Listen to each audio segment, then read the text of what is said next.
अस्सलाम वालेकुम ना जी, अमेरिका चलेंगे जी। अस्सलाम वालेकुम सर। वालेकुम सलाम जनाब।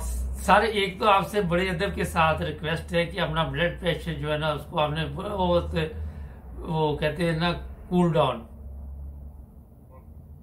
मतलब ये कि उसको हाई नहीं होने देना, ठीक है। चलो ठीक। एक तो ये मैं आपको रिक्वेस्ट करता हूँ। दूसरा ये है कि मैं समझता हूँ, असल में मैं नाज़रीन को बता दूं कि ये दोस्त 2 दफ़ा रिकॉर्डिंग शुरू की हमने, बड़े गुस्से में है। इनको समझाया कि ये आप ये चीज़ें कहते हाथ हौला रखो। अब मेरा ख्याल है तीसरी दफ़ा रिकॉर्डिंग है। आप सर ये इमरान खान ने कॉल दी है, तो आप क्या कहेंगे इसके बारे में कि राना सनाउल्लाह कोई ऐसा काम करेगा कि लोगों पे हमला वगैरह करवाएगा? तो आपका क्या ख्याल है कि उसको किस लिए लगाया गया? उसको लगाया इसलिए गया कि वो 14 बंदों को कत्ल करवा के 100 लोगों को गोलियां मरवा के वो फिर बच गया। तो ये अगर ये कानून का कहते हैं जो इसको कानून का रखवाला, ये खुद कानूनदान था और इसने ये काम कराया, तो अभी तो उसको वजीर दाखिला बना दिया। नहीं तो अगर आपके ख्याल में वही दौर है जो मॉडल टाउन वाला दौर है, आज तो दुनिया चेंज हो चुकी है। बिल्कुल ये उससे बुरा दौर आएगा जनाब, और इसको प्लानिंग के साथ बिठाया गया। और इसको जो बिठाने वाले हैं वो जज जर्नल है साथ इस दफा, बजाय कि वो इनको पकड़ के जेलों में बिठाते हैं, इनको मसनतों पे बिठा दिया। नहीं तो आज ये बात तो इमरान खान ने कही है कि फौज दरमियान में नहीं आएगी और हम खुद इनके साथ हिसाब करेंगे। अब नहीं नहीं नहीं नहीं, ये बहुत बड़ी प्लानिंग है। और पीछे बैठा हुआ है मोदी, समझे ना, मोदी का यार बैठा हुआ है लंदन में। तो लंदन के में बैठ के वो असम्बलियां लगा रहा है। कभी आज तक आपने सुना था कि मुल्क के बाहर सब असम्बलियां लगेंगी? तो फिर अगर वो उधर लगा रहा है तो मैं अमेरिका में जनरल असम्बली लगा दूंगा। फिर मतलब मैं भी तो फिर उनको बुलाऊंगा, एक एक करके भी आओ इधर जनरल असम्बली में आ जाओ फिर। अच्छा ये बताइए सर, ये बताएं कि आप देख रहे हैं कि ये जो कॉल दी गई है इससे पहले कोई गवर्नमेंट जो है उसकी छुट्टी वगैरह नजर आती है आपको? मैं यही कहने लगा हूँ कि ये लंदन में जो इधर बैठा हुआ है ना, वो शेर की खाल पहन के, उसको फौरी तौर पे मैं कहता हूँ कि उसको अपने चमचे कड़छों को और अपने भाई को कह दो कि ये मॉडल टाउन वाला हिसाब नहीं चलेगा। ये 22 करोड़ अवाम उठ खड़ी हुई है और तुमने हम शीरी मजेरी को पकड़ा है, तो कल को ये तुम्हारी बेटी मरियम जो है ये घर में नहीं बैठ सकेगी, ना बाहर खड़ी हो सकेगी। वो वाला शाम वाला साहब ना बनाओ या श्रीलंका वाला साहब ना बनाओ, समझ जाओ। और ਵੱਡਿਆਂ ਦੀ ਇਹ ਗੱਲ ਹੈਗੀ ਹੈ ਕਿ ਭਾਰਿਆ ਮੇਲਾ ਛੱਡ ਦੇਣਾ ਚਾਹੀਦਾ। तो Nawaz Sharif, I am going to order you have to dissolve the असम्बलियां, सारी असम्बलियां पाकिस्तान ਦੀਆਂ। और शरीफ बन जाओ, तुसी शरीफ ਦੇ ਨਾਂ ਤੇ ਰੱਖ ਲੈਣ, ਮਗਰ ਤੁਸੀਂ ਸ਼ਰੀਫ ਬਦਮਾਸ਼ ਦੋਵੇਂ ਭਰਾ। और मैं ਤੁਹਾਨੂੰ ਇਹ ਕਹਾਂਗਾ ਕਿ ਰਾਣਾ ਤੁਹਾਨੂੰ ਅੱਗੇ ਵੀ ਮਰਵਾ ਗਿਆ, ਹੁਣ ਫਿਰ ਮਰਵਾ ਜਾਏਗਾ। 22 ਕਰੋੜ ਆਵਾਮ ਤੁਹਾਨੂੰ ਇਸ ਤਰ੍ਹਾਂ ਚੌਲਾਂ ਦੇ ਦਾਣਿਆਂ ਵਾਂਗਰ ਚੁਣ ਚੁਣ ਕੇ ਮਾਰੇਗੀ। मेरे बड़ी याद रखना। अच्छा ये दसो, मगर ये हालात नहीं पाकिस्तान के होने चाहिए। पाकिस्तान तो बड़ी मेहनत ना बनाया था। मेरा सवाल है बात कि जो कुछ भी इस टाइम चल रहा है, अगर तुसी जिस तरह कहते कि किसी दूसरे मुल्क का हाथ है तो बड़ा खुश होना कि इन्हों की आवाम का मैं वो जो चाहता सी उहदे मुताबिक आवाम आ रही है आमने सामने। जनाब ਤੁਸੀਂ ਕੀ ਕਹਿੰਦੇ ਹੋ, ਜਦੋਂ ਨਵਾਜ਼ ਸ਼ਰੀਫ ਨੂੰ ਮਤਲਬ ਕਿ ਕੱਢਿਆ ਉਦੋਂ ਕਿੰਨੇ ਬੰਦ ਧਮਾਕੇ ਹੋਏ ਸਨ, ਸਮਝੋ ਕਿ ਕੌਣ ਹੈ ਪਿੱਛੇ, ਕੌਣ ਕਰਵਾਉਣ ਵਾਲਾ ਹੈ, ਆਇਆ ਕਿੱਥੋਂ ਹੈ? ਪਹਿਲੇ ਮੈਨੂੰ ਤੁਸੀਂ ਦੱਸੋ, ਨਵਾਜ਼ ਸ਼ਰੀਫ ਆਇਆ ਕਿੱਥੋਂ? ਜਾਤੀ ਉਮਰਾ ਨਾਮ ਕਿਉਂ ਰੱਖਿਆ ਗਿਆ? ਸਾਡੀ ਆਵਾਮ ਇੰਨੀ ਬੇਵਕੂਫ ਹੈ, ਉਹਦੇ ਚ ਮੈਂ ਵੀ ਸ਼ਾਮਲ ਹਾਂ, ਕਿ ਅਸੀਂ ਇਹ ਨਹੀਂ ਦੇਖਦੇ ਕਿ ਬੰਦਾ ਕੀ ਆਇਆ ਦੀ ਜ਼ਹਿਨੀਅਤ ਇਹਦੀ ਦੇਖੋ ਤੁਸੀਂ ਕਿ ਉਹ ਪਾਕਿस्तान ਚ ਜਾਤੀ ਉਮਰਾ ਬਣਾ ਕੇ ਬੈਠਾ था, ਸਮਝੋ। ਉਹ ਕਿਤੇ ਪੈਸਿਆਂ ਦੇ ਉੱਤੇ ਬੈਠਾ ਤਾਂ 22.5 ਕਰੋੜ ਤੇ ਉਹ ਮਤਲਬ ਕੋਤਾ ਬਿਰਿਆਨੀ ਖਿਲਾ ਕੇ ਤੇ ਸਭ ਨੂੰ ਜਿਹਨਾਂ ਚੂਨਾ ਲਾਈ ਜਾ ਰਿਹਾ, ਔਰ ਸਾਡੀ ਆਵਾਮ ਖਾਈ ਜਾ ਰਹੀ ਹੈ ਤੇ ਸ਼ੇਰੇ ਨਾਰੇ ਸ਼ੇਰ ਦੇ ਲਾਈ ਜਾਂਦੀ, ਸ਼ੇਰ ਇੱਕ ਵਾਰੀ ਫੇਰ। लेकिन ये आवाम हाले भी थोड़ी बहुती उन्होंने नाल है, की वजह थोड़ी बहुती आवाम फिर भी नाल है उन्होंने?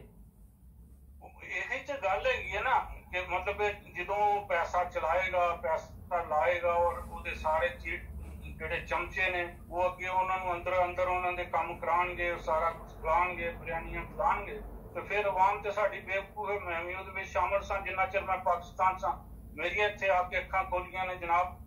मैं तुहानू दस नहीं पर ਤੁਹਾਡੀਆਂ ਤੇ ਇੱਥੇ ਆ ਕੇ ਖੁੱਲ ਗਈਆਂ ਨੇ ਤੇ ਆਵਾਮ ਹੁਣ ਉੱਥੇ ਕਹਿੰਦੀ ਖੁੱਲਣ ਉਹ ਵੀ ਅਮਰੀਕਾ ਆਏ ਤੇ ਫਿਰ ਤਾਂ ਅੱਖਾਂ ਖੁੱਲਣ ਉਸ ਆਵਾਮ ਦੀਆਂ ਮੈਂ ਇੱਥੇ ਬੈਠਾਂਗਾ ਬੈਠ ਕੇ ਖੋਲਾਂਗਾ ਸਮਝੋ ਨਾ ਨਹੀਂ ਤੁਸੀਂ ਤੇ ਅਮਰੀਕਾ ਨਾ ਆਂਦੇ ਤੇ ਤੁਸੀਂ ਵੀ ਸ਼ਾਇਦ ਉੱਥੇ ਉਹ ਬਿਰਿਆਨੀ ਪਲੇਟ ਦੇ ਚੱਕਰ 'ਚ ਪਏ ਹੁੰਦੇ ਨਹੀਂ ਮੈਂ ਉੱਥੇ ਵੀ ਨਹੀਂ ਪਿਆ ਸਾਂ ਮੈਂ ਉੱਥੋਂ ਦੇ ਤੁਹਾਨੂੰ ਆਪਣਾ ਕੰਮ ਦੱਸਾਂ ਨਾ ਤੇ ਤੁਸੀਂ ਹੈਰਾਨ ਹੋ ਜਾਓ ਨਹੀਂ ਆਪਣੇ ਨਾਲ ਦੱਸਿਓ ਤੁਹਾਡੇ ਕੰਮ ਮਾਸ਼ਾਅੱਲਾ ਕਾਫੀ ਵੱਡੇ ਵੱਡੇ ਨੇ ਇਹ ਦੱਸੋ ਕੰਮ ਛੋਟਾ ਵੱਡਾ ਹੀ ਨਹੀਂ ਕਦੀ ਨਹੀਂ ਮੈਨੂੰ ਪਤਾ ਕਿਉਂਕਿ ਮੈਂ ਸੈਯਦ ਹੈਗਾ ਤੇ ਮੈਂ ਉਸ ਆਲੇ ਰਸੂਲ ਦਾ ਹੈਗਾ ਕਿ ਜਿਹਨੇ ਕਿਹਾ ਸੀ ਕਿ ਕੁਫਰ ਦਾ ਨਿਜ਼ਾਮ ਚੱਲ ਸਕਦਾ ਜ਼ੁਲਮ ਦਾ ਨਿਜ਼ਾਮ ਨਹੀਂ ਚੱਲ ਸਕਦਾ ਉਹ ਮੈਂ ਉਸ ਦਾ ਮੈਂ ਮੰਨਣ ਵਾਲਾ ਉਸ ਘਰ ਦਾ ਮੈਂ ਚਸ਼ਮੋ ਚਿਰਾਗ ਹਾਂ ਤੇ ਨਾ ਮੈਂ ਹੋਣ ਦਿਆਂਗਾ ਤੇ ਨਾ ਹੀ ਇਹ ਦੋਵੇਂ ਭਰਾ ਕਰ ਸਕਣਗੇ ਅੱਛਾ ਇਹ ਦੱਸੋ ਮਗਰ ਮੈਂ ਪਾਕਿਸਤਾਨ ਨੂੰ ਆਂਚ ਨਹੀਂ ਆਉਣ ਦਿਆਂਗਾ ਮਾਸ਼ਾਅੱਲਾ ਅੱਛਾ ਇਹ ਦੱਸੋ ਕਿ ਜਿਹੜੇ ਵੀ ਕੱਲ ਹਾਲਾਤ ਹੋਏ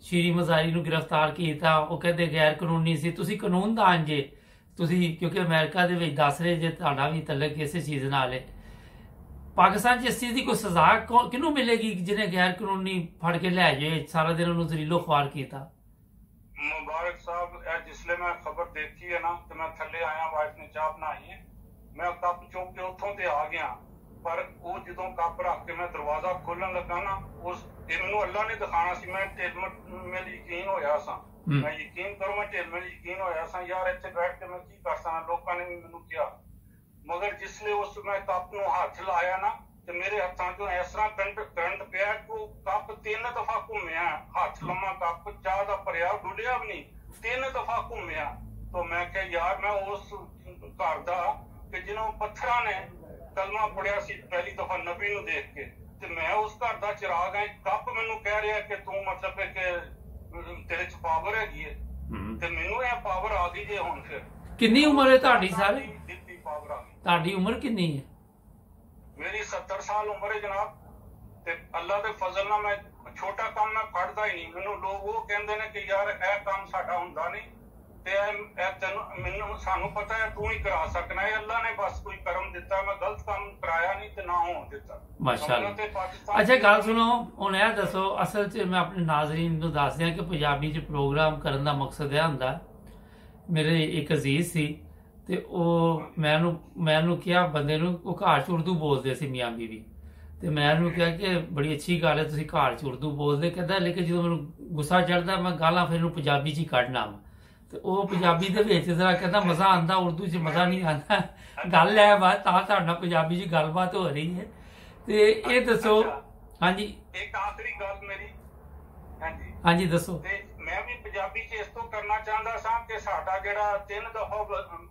ਵਜ਼ੀਰ ਆਜ਼ਮ ਰਿਹਾ ਨਾ ਤਾਂ ਉਹਨੂੰ ਉਰਦੂ ਆਂਦਾ ਤੇ ਨਾ ਉਹਨੂੰ ਇੰਗਲਿਸ਼ ਆਂਦੀ ਮੈਂ ਇੰਗਲਿਸ਼ ਵਿੱਚ ਕਰ ਸਕਦਾ ਸਾਂ ਮਗਰ ਉਹਨੂੰ ਫਿਰ ਪਰਚੀ ਇੱਕ ਨਹੀਂ ਅੱਛਾ ਆ ਤੁਸੀਂ ਉਹਦੀ ਸਹੂਲਤ ਦੇ ਲਈ ਉਹਨੂੰ ਸਮਝ ਆ ਜਾਵੇ ਅੱਛਾ ਵਾਸਤੇ ਖਾਸ ਪ੍ਰੋਗਰਾਮ ਮੈਂ ਕਰ ਰਿਹਾ ਔਰ ਉਹਨੂੰ ਮੈਂ ਸਮਝਾ ਰਿਹਾ ਕਿ ਭਰਿਆ ਮੇਲਾ ਛੱਡ ਦੇ ਸਮਝਣਾ ਇੱਕ ਸੈਯਦ ਦਾ ਇਹ ਤੈਨੂੰ ਮਤਲਬ ਮਸ਼ਵਰਾ ਭਰਿਆ ਮੇਲਾ ਛੱਡ ਦੇ ਨਵਾਜ਼ ਸ਼ਰੀਫ ਤੇਰੀ ਕੌਮ ਇਸ ਤਰ੍ਹਾਂ ਅੱਛਾ ਗੱਲ ਸੁਣੋ ਇੱਕ ਚੀਜ਼ ਦੱਸਣਾ ਇੱਕ ਸਾਰੀ ਗੱਲ ਦੱਸਣਾ ਕਿ ਅੱਜ ਤੇ ਘਰ ਦੇ ਬਾਹਰ ਫਿਰ ਜਲੂਸ ਨਿਕਲਿਆ ਵਾ ਜਲਸਾ ਹੋਇਆ ਵਾ ਉਹ ਕਹਿੰਦੇ ਚੋਰ ਚੋਰ ਚੋਰ ਕੋਈ ਸ਼ਰਮ ਵੀ ਹੈ ਇਹਨਾਂ ਲੋਕਾਂ 'ਚ ਕਿ ਨਹੀਂ ਉਹ ਭਾਜੀ ਸ਼ਰਮ ਦੀ ਇਹ ਗੱਲ ਹੈ ਕਿ ਇਹਨੇ ਨਾਰਾ ਲਗਵਾਇਆ ਸੀ ਤੁਹਾਨੂੰ ਹੀ ਪਤਾ ਪੂਰੇ ਪਾਕਿਸਤਾਨ ਜਾਗ ਪੰਜਾਬੀ ਜਾਗ ਤੇਰੀ ਪੱਗ ਨੂੰ ਲੱਗ ਗਿਆ ਦਾਗ ਇਹ ਸੁਣਿਆ ਸੀ ਤੁਸੀਂ ਵੀ ਸੁਣਿਆ ਹੈਗਾ ਪਤਾ ਨਹੀਂ ਇੰਨੇ ਕਿ ਨਾਰੇ ਨਿਕਲੇ ਦੇ ਨੇ ਚੈੱਕ ਕਰਨਾ ਪਏਗਾ ਪੂਰੇ ਪਾਕਿਸਤਾਨ ਨੂੰ ਪਤਾ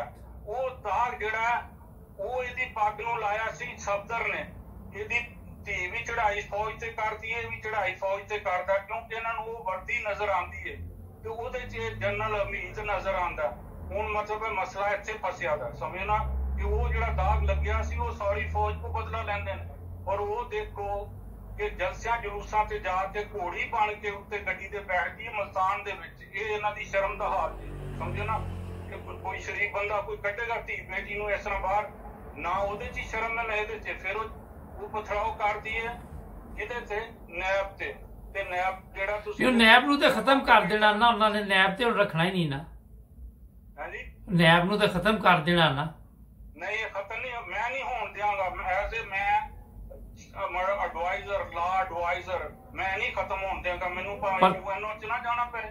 ਉਹ ਪਰ ਯੂਐਨਓ ਕੀ ਕਰੇਗੀ? ਉਹ ਕਹੇਗਾ ਤੁਹਾਡੇ ਮੁਲਕ ਦਾ ਆਪਣਾ ਮਸਲਾ। ਮੈਂ ਦੁਨੀਆ ਦੀਆਂ ਅਸੈਂਬਲੀਆਂ ਮੈਂ ਜਿਹੜੀਆਂ ਨਾ ਖੰਗਾਲ ਦਿਆਂਗਾ, ਜਿਹੜਾ ਆਰਡਰ ਖਤਮ ਕਰਨਗੇ ਮੈਂ ਉਹ ਆਰਡਰ ਦੁਬਾਰਾ ਬਹਾਲ ਕਰਾਵਾਂਗਾ। ਚਲੋ ਤੁਹਾਡਾ ਨਾਲ ਗੱਪਸ਼ਪ ਹੋ ਗਈ 10 ਮਿੰਟ ਮੇਰਾ ਬੜੀ ਹੈ, ਫਿਰ ਤੁਸੀਂ ਥੋੜਾ ਜਿਹਾ ਕੂਲ ਡਾਊਨ ਹੋ ਗਏ ਜੇ ਨਾ, ਕੋਈ ਸਕੂਨ ਆ ਗਿਆ ਬੋਲ ਕੇ? ਬਸ ਜਨਾਬ ਮੈਂ ਤੁਹਾਨੂੰ ਕੀ ਦੱਸਾਂ। चलो ठीक है, ओके, अल्लाह हाफिज। ओके नाज़रीन की बंदा करे थे, बंदे बड़े परेशान ने, गुस्से जे पता नहीं की कहना चाहते, बड़ी मुश्किल कंट्रोल करीदा, फिर भी कुछ कह जाते माजरत चाहने। हर चीज़ हम चेक कर के कट के साथ साढ़े लड़के ਜਿਹੜੇ ਕੰਮ ਕਰ ਰਹੇ ਵੀ ਥੱਕ ਜਾਂਦੇ। सब्सक्राइब कर लो। अल्लाह।